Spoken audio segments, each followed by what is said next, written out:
जो विपक्षी इंडिया गठबंधन है वो आंतरिक संकट से गुजर रहा है।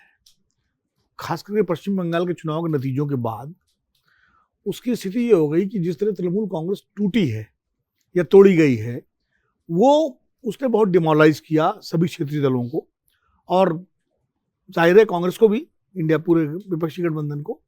तो जो तेवर पिछले लोकसभा सत्र में थे, हालांकि अनुराग जी कह रहे हैं डिफेंसिव रहा, मुझे लगता है पिछले लोकसभा सत्र जो था उसमें तो विपक्षी ऑफेंसिव था। जो विधेयक गिरा वो अगर डिफेंसिव होता तो विधेयक कैसे गिरता।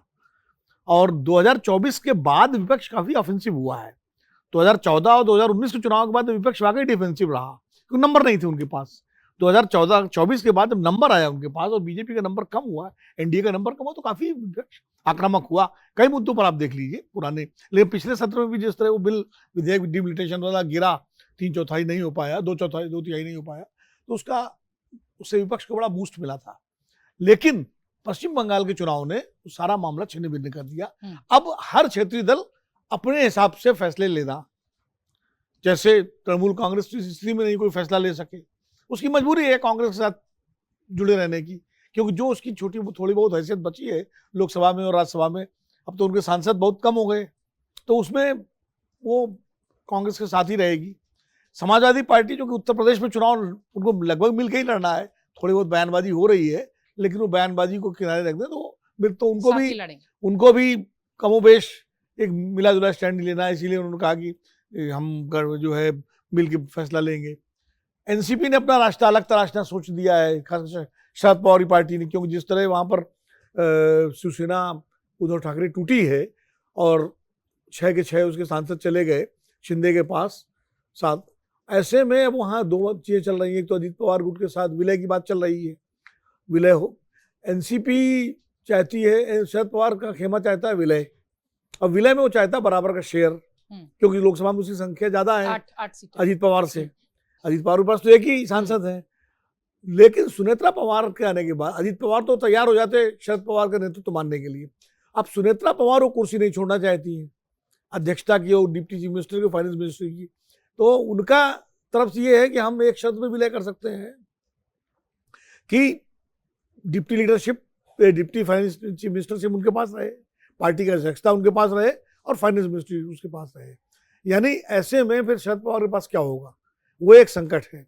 दूसरा, बीजेपी कह रही है कि भाई आप मिल के आओ, विलय करके आओ, तो हम एनडीए का हिस्सा बनो। अलग अलग एनडीए का हिस्सा बनने का मतलब आप शेयर मांगोगे बराबर उससे ज्यादा, तो वो दिक्कत होगी। ये सब चीजें चल रही हैं। इसके बावजूद सुप्रिया सुले ने एक विंडो ओपन कर दिया है, ये बयान देके कि हम देखेंगे बिल, उसके बाद तय करेंगे, और अगर 50% वाला क्लॉज उस पर हुआ तो हम मानेंगे कि हम उसको कुछ भी हम विचार कर सकते हैं। तो एक तरह से उन्होंने इंडिकेशन दे दिया। वो हार्ड स्टैंड नहीं लिया जो कांग्रेस का हार्ड स्टैंड है कि हम बिल्कुल साथ हैं। और डीएमके का तो चल ही रहा है, जब से डीएमके और कांग्रेस अलग अलग हुए हैं, इंडिया गठबंधन में डीएमके बाहर हुई है, तो बीजेपी ने रीच आउट किया है। तो डीएमके भी इस कोशिश में है कि बिल में कुछ ऐसा संशोधन आ जाए जिससे उसको फेस सेविंग मिल जाए और हम पास करा दें। बीजेपी अभी वर्कआउट कर रही, तौल रही। इसीलिए जो एजेंडा आया है संसद में, जो कि कांग्रेस बिल आए, उसमें इस बिल का जिक्र नहीं है। और 1 नेशन 1 इलेक्शन का जो है उसका भी जिक्र नहीं है। और चीफ मिनिस्टर्स वाला तो हमारे यहाँ खबर है कि एक फोन आया और जो है वो जेपीसी की रिपोर्ट जो है वो आगे के लिए बढ़ा दी गई।